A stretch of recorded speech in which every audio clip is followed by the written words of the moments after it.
Hello and welcome to Leading and Motivating Your Team in a Virtual Environment.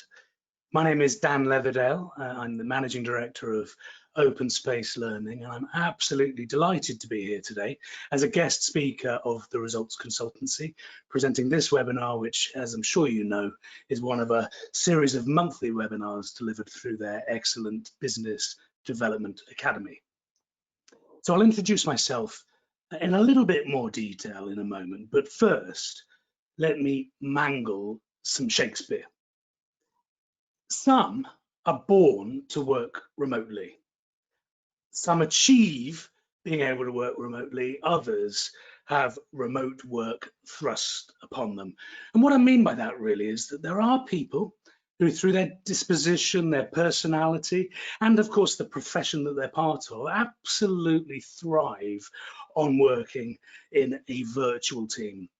Think of the proverbial traveling insurance salesman in 1950s America, moving through the Midwest and measuring their success, not just through the number of sales that they've achieved, although that's obviously the most important thing, but also by the number of miles that they put on the clock of the old trusty automobile.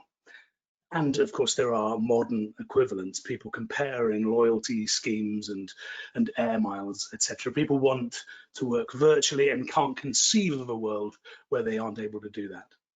Others have achieved working remotely, and the firms represented by you guys, thank you very much for joining. I'm sure a number of you have been through a process over the last couple of decades where you've sought to take advantage of the opportunity to get closer to clients, get closer to markets, enjoy the opening up of borders. And so you've flattened your structures somewhat, and you've adopted various technologies that enable a team to be dispersed and still work together very effectively. And then the rest of us, who are probably somewhere in between these different setups, have had remote work thrust upon us.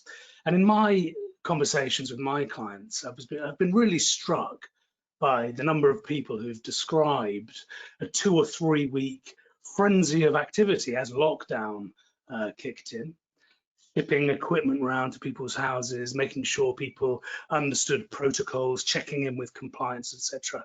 But after those 2 or 3 weeks, they would pause, take stock, and they noted with admiration just how well their colleagues had successfully adapted to a new normal and new business as usual.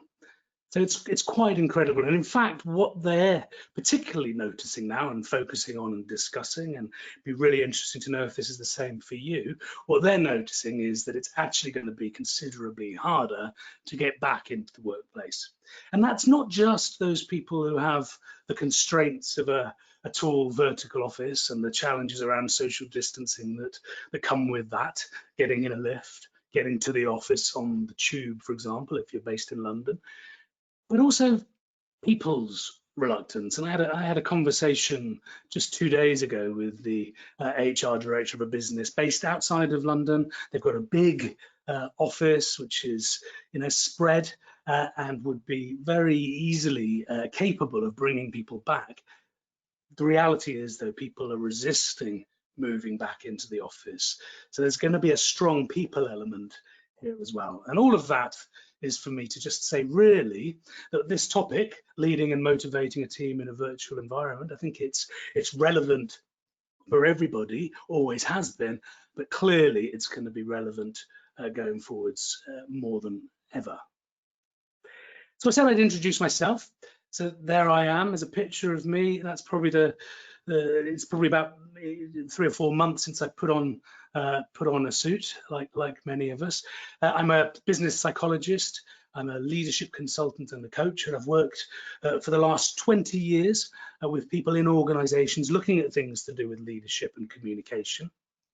Prior to Open Space, I spent 6 years as CEO of AGL Communications, and before that I was a director at MindGym, and before that I had an independent career as a facilitator and as a coach, working very much remotely. And I focus, as does Open Space, on helping leaders, helping teams establish their presence, build relationships, articulate their vision and strategy, introduce change, and shape the culture of their organizations. It's really interesting work. And it's been really interesting learning how to do all of that with this particular emphasis on the virtual environment. So let's look at the 4 key elements in our agenda. In a moment, I'd like to share with you some of the questions that my clients are asking themselves. I touched on one earlier, but there are 4 key questions that in effect identify challenges when it comes to leading and motivating a team in a virtual environment.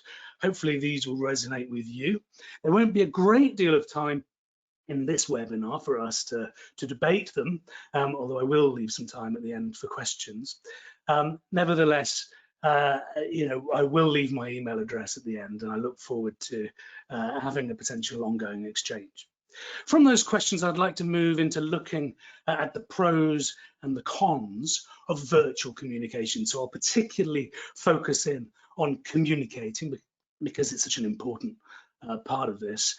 And these are pros and cons in the sense that I think there are 4 key areas which represent an advantage in terms of the virtual world, but actually flip that coin, and on the other side, there's a challenge, a risk, a disadvantage that people need to wrestle with. So there are 4 of these. And I think by excavating them, by discussing them with a level of detail, they in themselves help to surface some of the solutions, some of the actions that you might take and that we all might take to facilitate leading and motivating people in a virtual world.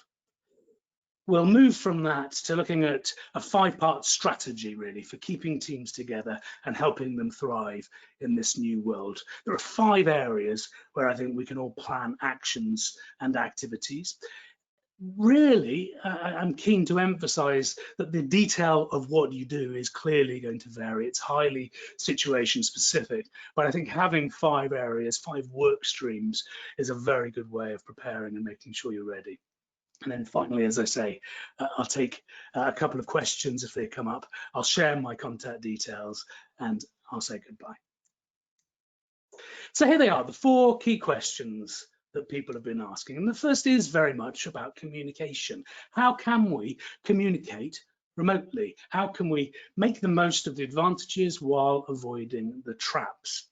And that's about how can we communicate as leaders to teams, but it's also about how to facilitate communication within the team, because only then can you answer the second question, which is about retaining ownership.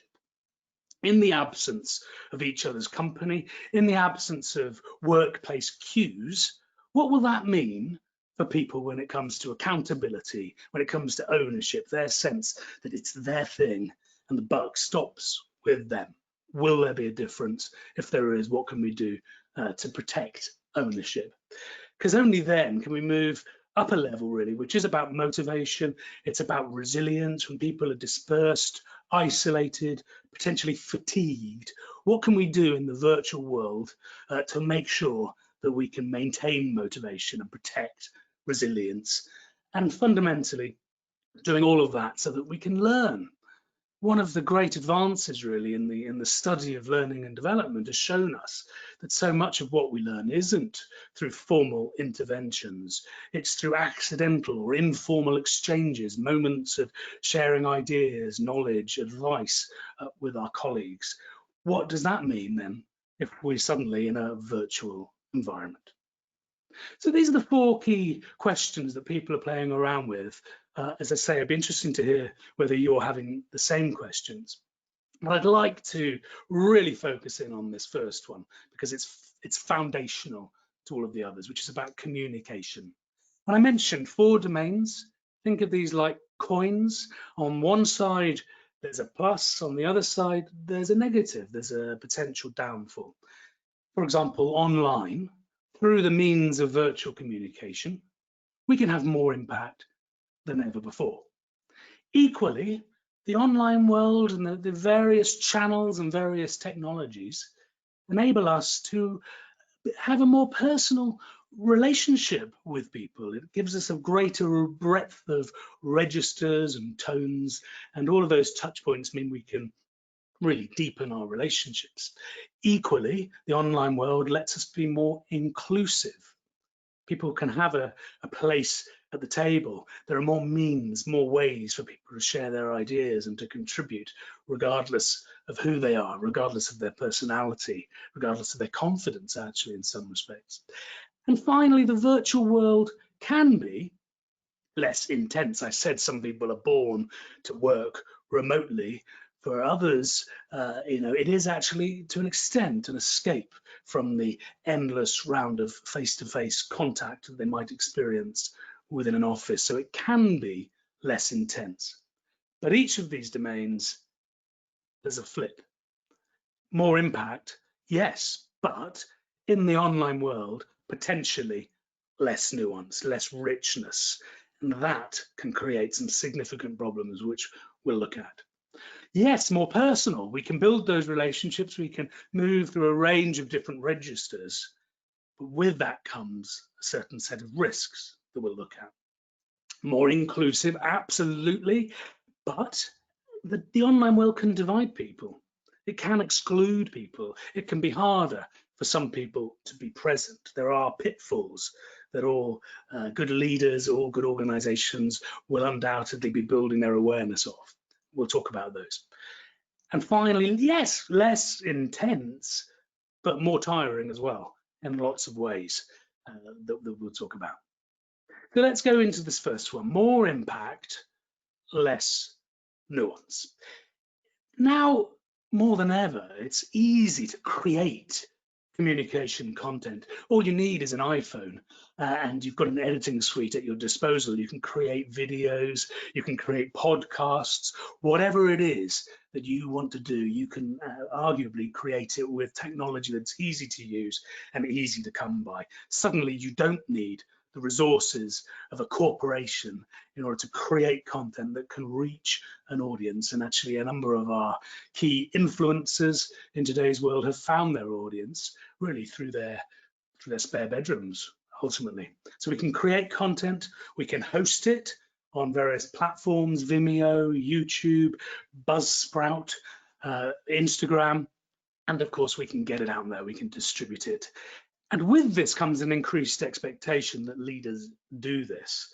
So arguably already there's a flip side, an increased expectation. Business leaders, political leaders, leaders of law firms and accountancy firms and of consultancies are being expected to create content and to communicate. And one of the things that we did at Open Space with our clients as lockdown began was to help a number of them with their creation of video and other types of content to reach their audience. But the thing is, the online world takes that communication and it shreds it, it strips it of its nuance, and therefore it is easier to get a small gap out of kilter between our intended impact and our actual impact, and that is amplified significantly when we go online. So it's much easier to create conflict and to create misunderstanding, and for then somebody to take that and amplify it. Arguably they can attach their own narrative to it and circulate it, saying, look what this person has said, I think what they mean is this. So we can lose control. And there are a number of really interesting examples. Jon Ronson wrote a book about public shaming, and a lot of those public shamings came down to an ill-judged piece of communication, including one lady, Justine Sacco, who you may remember the story. She was about to travel to South Africa for a family event. She tweeted from London before getting on her flight a rather ill-judged joke about where she was going. And as she was in the air, somebody picked this up. She'd only had a couple of hundred followers on Twitter, but one person picked it up, passed it to another. By the time she landed 12 hours later, it had been circulated and shared by several thousand people. And there were a group of people waiting for it at the airport because it had been passed around with the hashtag, has Justine landed yet? And it's hopefully a very extreme example, but I'm sure you've got your own, where one ill-timed, ill-judged piece of communication can create significant difficulties. Perhaps a more obvious example, I think we've probably all experienced this, is in an email exchange, one person sends us an email, we think we can read something in there, we respond to that thing that we thought we could read, and actually things quite quickly can escalate into passive aggression or even outright aggression, and it's based on an initial slight misunderstanding of tone or of content. And there are various biases that really exacerbate this, and I've included some of them here. The first is false consensus.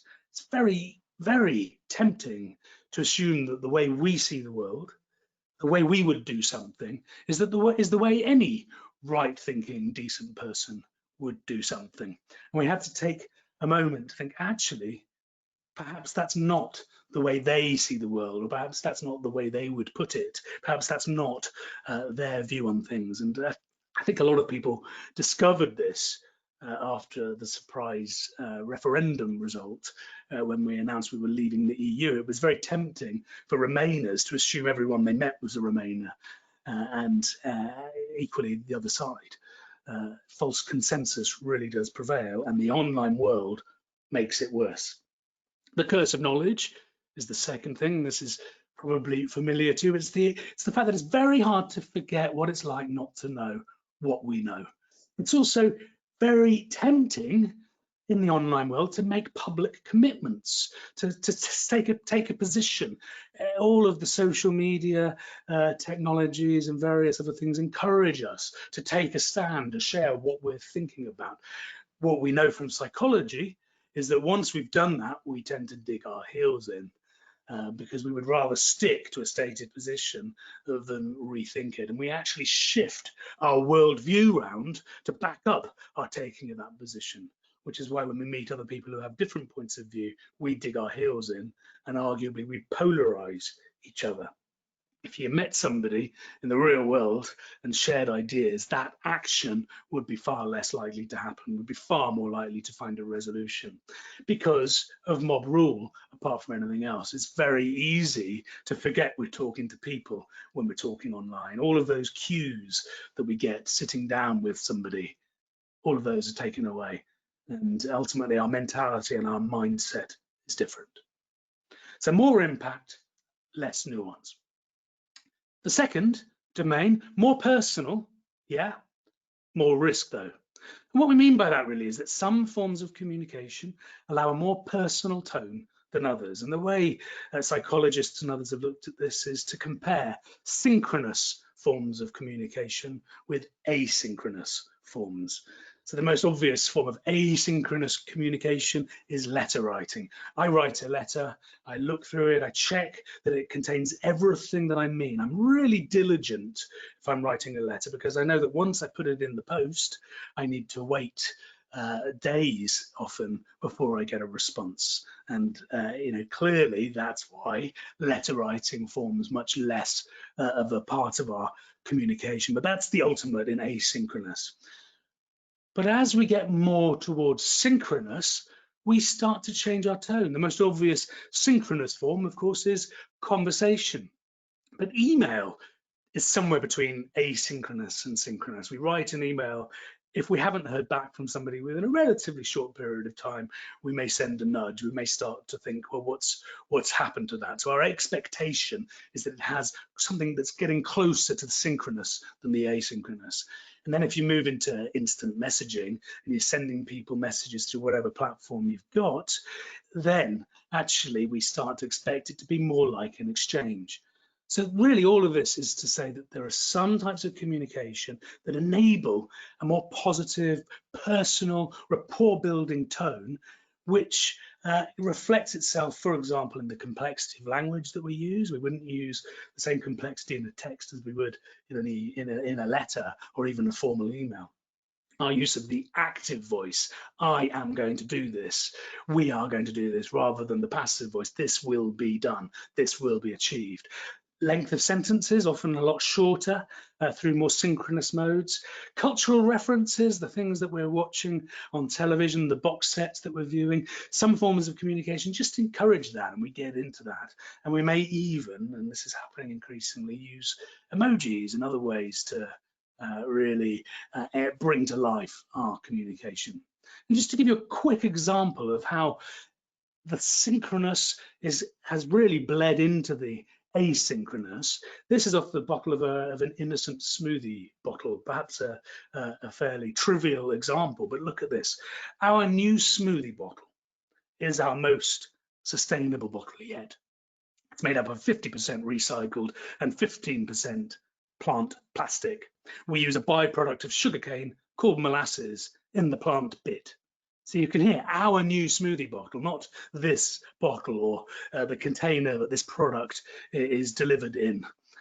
It's our most sustainable bottle yet. That whole language, it's made up of. So that's it is contracted into its. And then, we use a byproduct called molasses in the plant bit. You can hear this personal tone, which is brilliant because it creates a great opportunity to build rapport and to deepen a relationship. But at the same time, it does introduce a level of risk. And I'm just seeing that I've got a question coming in. Thank you very much, Simon, for this question. You refer to electronic communication. Much email isn't communication. It's a one-way broadcast or a transmit. We lose the receive element of communication, let alone dialogue. And the result in lockdown is a massive increase in email. So how do leaders ensure better communication without overloading everyone in the team? I think that's a really good question, Simon.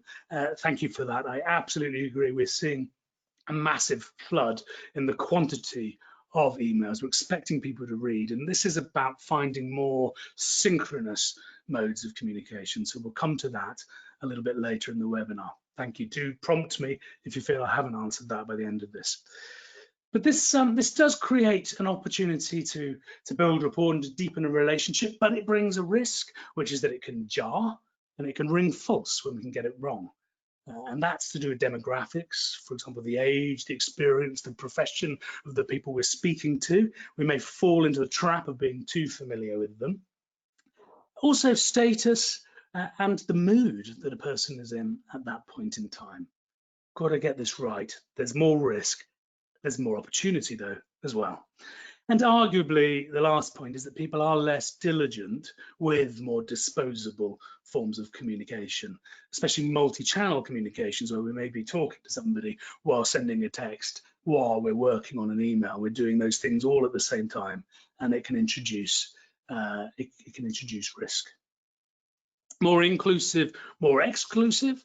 The inclusivity gains that I think we're seeing are to do with, for example, screen space equality. The people are certainly sharing with me that they find it easier to be present, to get their voice in, and part of that is that they are able to prepare for those meetings. The agendas are being shared a little bit more carefully.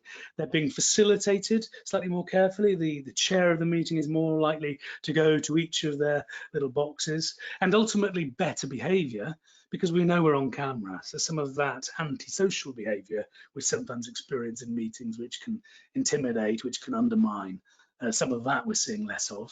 And frankly, there are fewer spontaneous discussions. That means more people are more likely to be invited if they're a voice that should be contained, rather than people making a decision over coffee or in a spontaneous meeting in a corridor. But all of this can be undermined by a number of things. Some people are experiencing at the moment, and anyway, when working remotely, greater work-life pressures. There are gender differences undoubtedly in that, and if we add in homeschooling, it's actually an incredibly pressured time, and that's not evenly distributed, that pressure. Some people experience it more than others. Equally, in a session, there are fewer silences. We don't like silence in our online communication. There are fewer reflective spaces. If we're on camera, we're less likely to put our head in our hands and have a think and look away. Some of the things that trigger a cognitive process for us. So if you are more reflective, if you're more introverted, the online space might be a harder place for you to be. And ultimately, we're sharing physical spaces through the camera that we may not necessarily have wanted to do. And there is less spontaneous testing of ideas. And because of a number of the factors that we've already talked about, there is a risk of the echo chamber online. One of the great ironies, I think, of generally the online world is that we have access to more voices than ever, but ironically, we're excluding voices that we don't agree with more than ever. That's a real risk. It's a risk for organizations, especially just think about WhatsApp group behavior, for example. It can have an exclusive element to it. And you know, the unkindness of the mob I touched on earlier, and it's a little bit aggressive. I think it's a little bit of an exaggeration, but that instinct is there for us online in a way that it just wouldn't be if we were sitting down with people. And then finally, it's less intense, this world, because there is less extrinsic pressure. We feel like the eyes aren't on us. We're in the comfort of our own home. We're wearing what we like. And, you know, frankly, there's a lot of data around this. Less commuting is good for our physical health. It's good for our mental health. Not least because we're spending quality time with our families, which we would otherwise be spending in transit. We're eating home-cooked food, so people's nutritional intake has improved. No longer just a quick sandwich from Pret, we're having a mixed bean salad. We're getting more exercise, people are talking about. We're getting more sleep. People are indulging in hobbies that they wouldn't necessarily. And, you know, the chances of all of these applying to all of you and all of your people, of course, is unlikely. But hopefully you can see the point that people are getting this uplift. But it's undermined by a number of things. We're spending more time on screen. More people are getting backache. More people are getting headaches. There's also, you know, we're not getting the adrenaline that actually triggers our own energy, the cortisol that triggers our attention. We're not able to read the room and bounce off other people's ideas. So in the room, if I were with you all, we'd be having much more of a conversation. I would know a lot more about what you're thinking. I don't actually know. I'm not getting that level of feedback. So there's less to bounce off, making this a more tiring experience for people generally. That wasn't a request for sympathy or empathy, incidentally. I'm talking about your people, I'm not talking about me.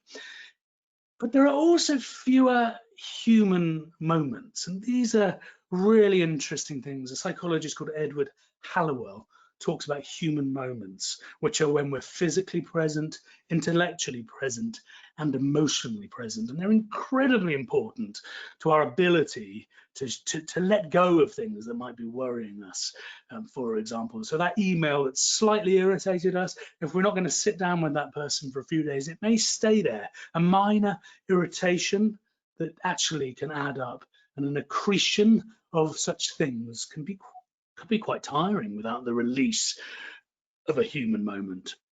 And finally, online, in a Zoom meeting, for example, it is harder to decode the paraverbal signals. In other words, the tone, the body language, and so on.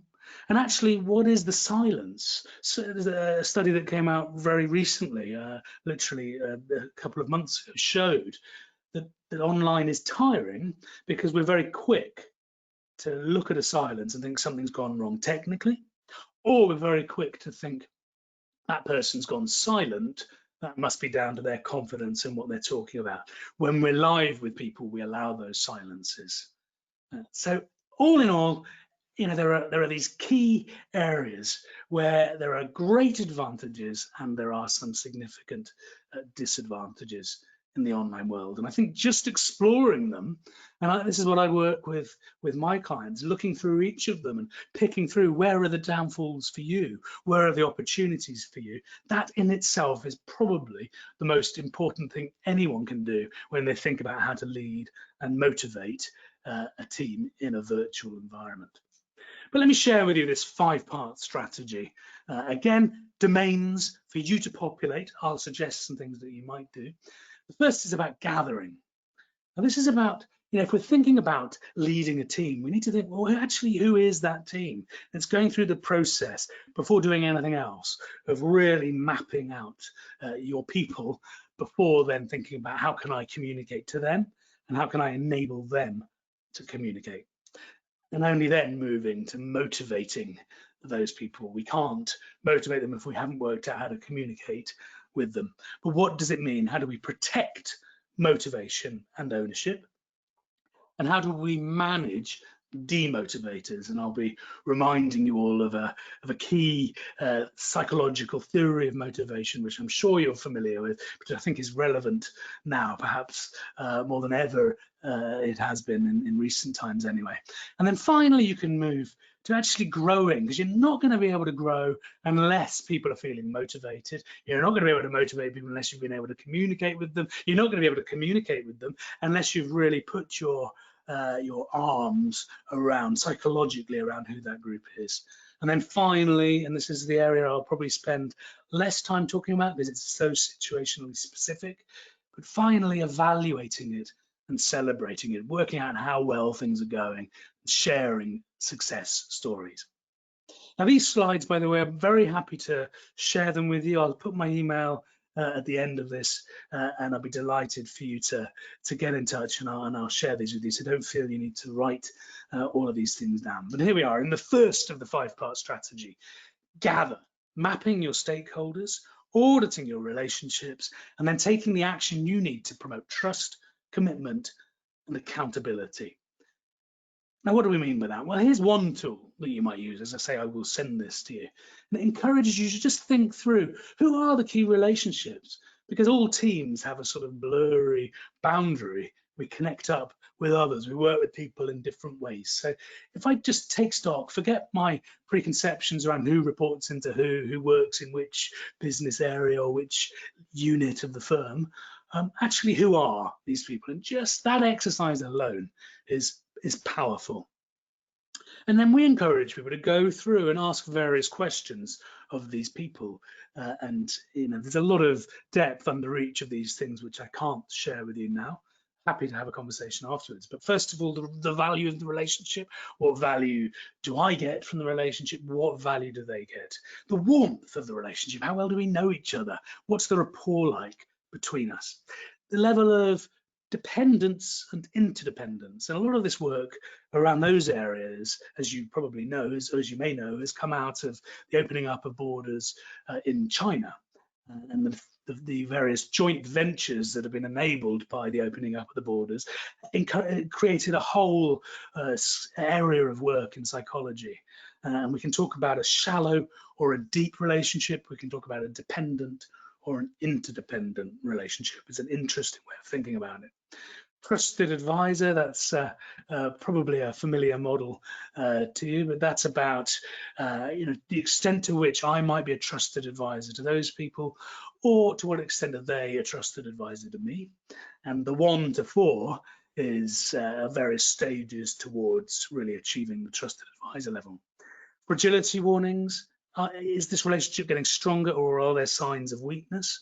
And then finally, what am I going to do about all of this in order to protect this relationship?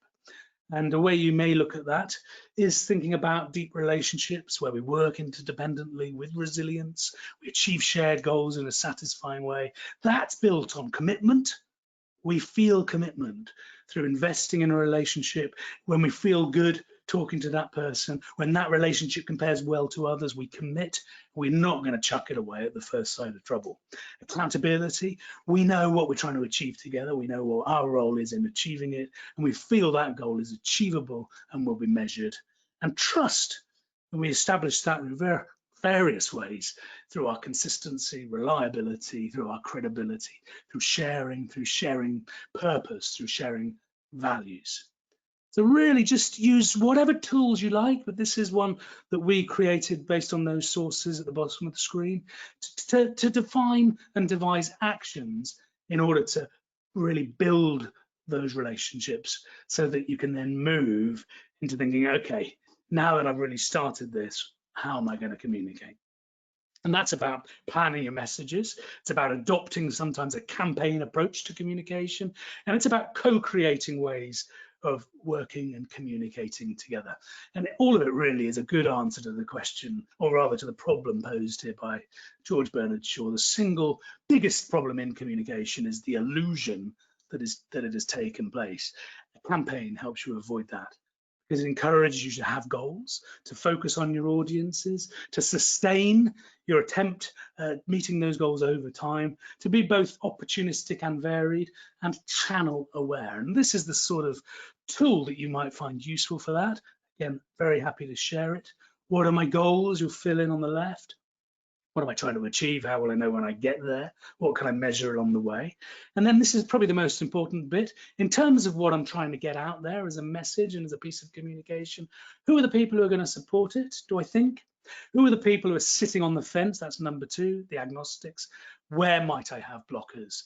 And really planning your campaign around those groups based on opportunities that you can predict and based really on making sure that you keep yourself on track. That's the hallmark of a campaign. And then finally, in terms of encouraging good communication among your group, it may be that you co-create as a group guidelines. How are we going to communicate? So the question from Simon earlier was about email overload. Well, quantity of emails, timing of emails, length of emails, subject line protocol. What do we want to put in the subject line that'll really help? Subheadings maybe within the email. What is who should be copied in the distribution list policy? The style, do we want to talk about style of emails that we find most useful? And also, what are the things that create conflict through email? For example, debating nuance, or writing things that you wouldn't say in person. So I'm just here setting out some of the categories that you might take to your teams to discuss communication protocols and guidelines. And then you can move into this area of motivation. And really that's about walking the floor so that you have informal and formal moments, giving space for discretion and remembering to keep up the challenge. I mentioned human moments earlier, physical presence, emotional and intellectual attention. That's all that's required, because in those moments we can experience deep interpersonal engagement where we share and disclose, where we ask great questions, where we really listen to the answer. That will help us with some of the things that you will recognize potentially from Maslow's hierarchy of needs. There are things that demotivate people, and we may not become aware of them unless we spend time with those people. Walking the floor means phoning people. It means finding all sorts of informal modes of communication, because only then can we move to addressing growth needs. Physiological needs. As we went into lockdown, people were worried about where they were going to get their shopping from. There was stockpiling. Suddenly we went right to our base needs. All prospect of growth evaporates. It's all about meeting those base needs. And we felt a threat to our safety. And part of people returning to the workplace is there actually these base motivation areas that are going to be a struggle for people. And only then can we start to think about love and belonging and friendship and so on. And the extent to which somebody may be missing those things by being remote is really worth asking. But also informal communication is often where we give people praise that matters. And our esteem really depends on it. And it's only when we connect with people in that way that we can start, as I say, to move into that bigger area, which ultimately is about our ability to grow. And I mentioned challenge. Keep up the challenge. People need to keep moving forwards, but they're not going to do it unless you can really tune in to the extent to which their base and their psychological needs have been met. And then finally, and this is really the last point I'm going to make before I hand over for a question or two, if there are any. Embracing new forms of idea generation and knowledge share, sparking people's creativity and enhancing culture and the sense of shared purpose. This is difficult, but this is where technology becomes your friend. But ultimately, we need to look at the research around brainstorming, and we need to know that live brainstorming anyway in the real world is probably a rather lazy and overemphasized form of idea sharing. Instead, let people come prepared. Let people come ready to share thoughts that they've generated, not in the presence of everyone else. And then, as a team, you can use technology to map those out, prioritize them. People can tick them and upvote them. And while I'm not going to be talking through various technology platforms for you, there are ways to do it which are interesting and fun, actually. And it's also about emulating the informal open space facilitation. What that means really is you could have a team meeting, you could agree an agenda at the start of that meeting where everyone puts in their thoughts, and then you can divide out into little rooms and ask people which of the topics they would like to debate, and then bring people back together to share their finding. That is a lot more like what it's like in the real world relative to the virtual world. There are also various collaboration tools and documents that you can use synchronously. In other words, everyone's on a call and they're adding bits and playing around, or asynchronously, the document that sits there when people have a thought, they contribute it, and by the time you then meet again, hopefully there's something for you to review together. Rotating the meeting chair, being as creative as you can as you share ideas and experiences, changing locations. You know, we need to get away from our desks. As I say, people are getting backache and they're getting, you know, a level of cabin fever. Their environment has become a little bit oppressive. Getting outside has long been a really valuable, has long been known to be a really valuable way of really creating a spark for people, as this paper shows. Walking through nature, walking through trees is known to have a very positive impact on people's ability to generate ideas.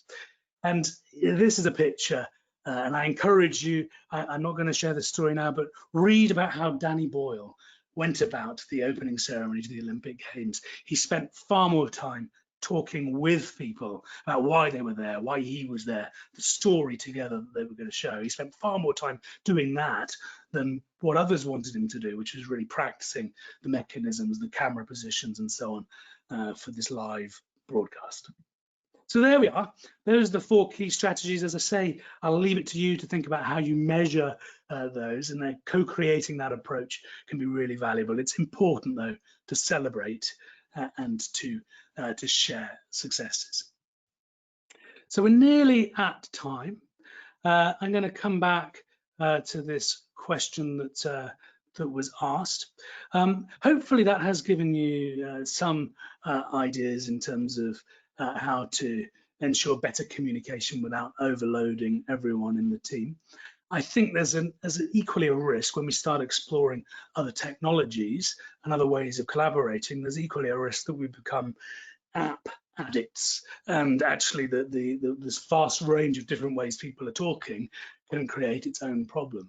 So I think it's a strategy for a team to agree on, but using a different approach for different audience type groups and using different channels in order to really connect with individuals rather than sending out blanket messages repeatedly is what leaders absolutely should be encouraged to do. And a good, you know, a good protocol, a good policy around that can help significantly. So thank you very much for spending time on this webinar. As I say, it's a pleasure to have been invited here as a guest speaker. I appreciate I was sharing lots of things at a degree of pace. My main aim, and hopefully I've achieved it, was to map out key areas for you to do your own thinking in your own time. I would be very happy to help with that. One thing I'd like to remind you of before I share my contact details is this. As Madonna said, I moved from Shakespeare at the beginning to Madonna at the end. That's the dumbing down that's happened in the last 45 minutes.